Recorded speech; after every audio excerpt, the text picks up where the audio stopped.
parang matanda na no? Pero yung pag-uugali niya, hindi Sana kung ano man yung mga napansin niya sa akin dati, tsaka nagawa ko dati hindi tama. Kalimutan na. Okay lang sa akin. Nakiko naman ako, sumasakay ako. Kung may problema, sinasabi niya sa akin. Kung ano, may bigyan siya ng advice. Pero yung advice niya parang di naman, yung advice ko parang di naman yung sinusunod. Basta huwag ka mag-overreact sa lahat ng bagay, yun lang. Siguro kasi yung gawin ako magsalita. Hindi. Problema mo salita, iyak na magsalita eh. Basta hindi ko rin alam eh. Pero pag tinignan mo ako, mukha ka maarte. Hindi ko rin alam kasi ako... Hindi ko alam. Nung una kita nakita, mukha ka talagang maarte. Sige, sa simula ngayon, pagka nag-aarte ka, sabihin ko ha, huwag ka maarte. Gagawin kita ha. Matapos kausapin ni Trisha, inusisa naman si Joe ni Shea at Slav. Tinatanong niya ako kung maarte ba siya. Hindi ko naman masabi at bago pa lang kami nagkasama. Hindi ko alam kung saan siya maarte. Ako yung tinatanong niya, ako wala na akong pakialam. Basta nakikasama ako. Pero si Joe, bit-bit ang sikreto na pagpapalabas kay Slav, minabuting pagsamahin na lang muna ang mga kaibigan niyang si Shea at Slav. Bakit, Papa Bear? Wala lang. Gusto ko lang lagi tayo magkakasama ito. Kuya, super close po. Parang feeling ko po napakatagal na po namin magkakilala po. Yung pagka namimiss ko po siya, mga ganun. Kuya, parang ano po, parang siguro, parang pakiramdam ko childhood friend ko siya. Kasi po kuya, yung mga napagkakatuwaan po namin, yung mga trip po namin, parang yung parehas po kuya. Pare, dito ka na lang kumiss. Okay, kiss. Ayaw. Babango yan. Rapist ang dating. Kuya, malungkot po ako. Na mawawalay kayo.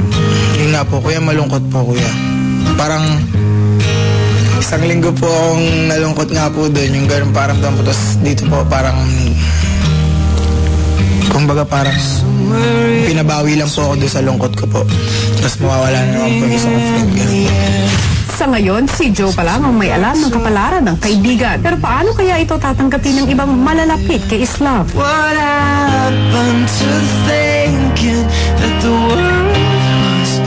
Magkakasama na ang teen housemates. Ang apartment, bakante na. Kaya ang announcement ni Kuya, wanted bed spacers. Sino-sino ang magiging bed spacers ni Kuya? At paano sila makakaapekto sa buhay ng teen housemates?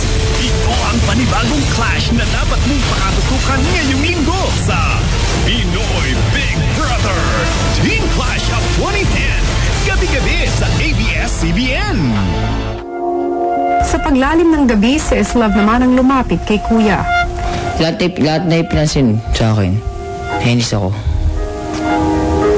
Anong pinansin sa'yo? Kada mga kilos ko uy. Para akong bata. Uminit ang ulo ko. Sinong pumapansin? Sila lahat. Ginagawa akong bata. Bakit sa tingin mo? Hindi ko alam doon. Lagi na lang. Kada kilos ko para napapasama ako. Slav, nagsisigarilyo ka ba dati? Opo. Bago ka pumasok? Opo. Buti nga po't natigilan ko na Malakas? Opo. Ilan? Isang araw magana. Ilang araw ka nang di naninigarilyo? Magtatatlong linggo na po. Kaya nga saya ko ngayon. Sarap nga. Sana ituloyan ko ng iwanan. Baka nag-withdrawals ka lang. Kaya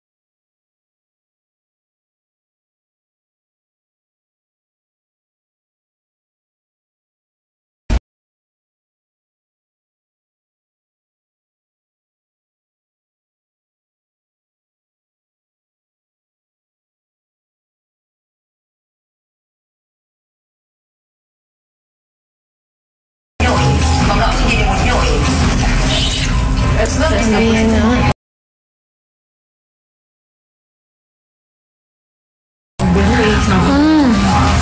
Kuya? Hindi ko na ba? Sige, usap mo ka. Tutuloy ko to. Sabi ko na nga ba yun? Kaya pala nagsusumbong si Tracy sa akin. Yun nga, oo nga. Pinagalitan na nga din namin. anong masasabi mo sa nakita mo? Nalungkot po kasi po hindi ko po talaga alam yung nangyari po yun. Siguro po nasa labas po ako na nangyari po yun. Tapos pagkatapos po sa nangyari po dyan, Nausap po ako ni Tricia po. Tungkol po dyan. Umiiyak daw po siya nun. So sa tingin mo, biro lang yan? Hindi ko po. Oo po, alam ko. Siguro biro po. Alam ko po, biro ko po talaga. Ganun po talaga si Islam. Biro po talaga. Ganun po talaga siya kuya magbiro. Pinagsabihan po namin. Tapos po parang po, hindi naman po siya biro lang po talaga kuya. Sa nakita ko, nakakagulat po yun. Pero alam ko po, biro lang po yun ni Islam po. Ganun po siya makapagbiro sa Islam po eh. So kapag nagsalita po sa kahit naman po sa amin, kasi kami naman po, gano'n naman po kami magbiro. Ano nga po siguro, nibago si Tricia. Okay. At gano'n. Paano sa mga batang nanonood? Maintindihan na ba nilang biro yun?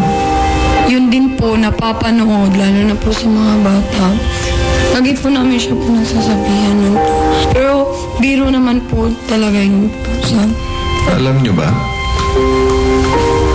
na sa airport, pag nagbiro ka, tungkol sa bomba, maaaring makulong ka. Opo. Kahit biro lang yan. Opo. At dahil dyan, gusto kong ipaalam sa inyo na pinapatawan ko ng forced eviction si Islam. Sabi ko na nga ba? Naman po. Naman po.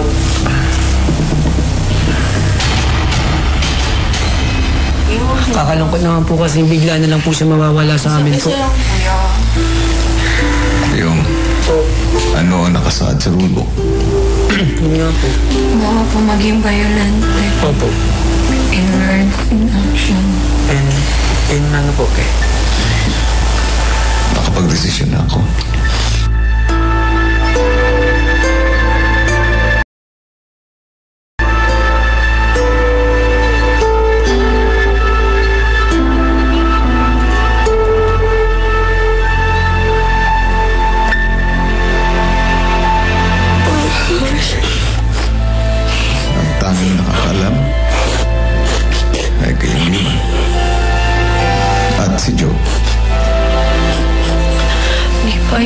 Kailan po ba?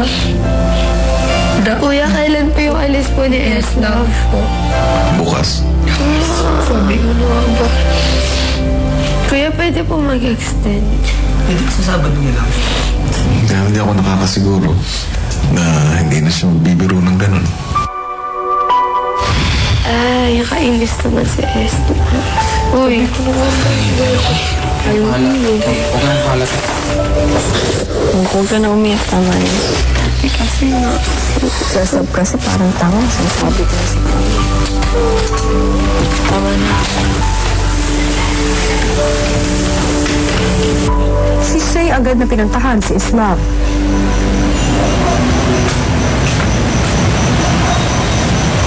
Ano isip mo? Ikaw?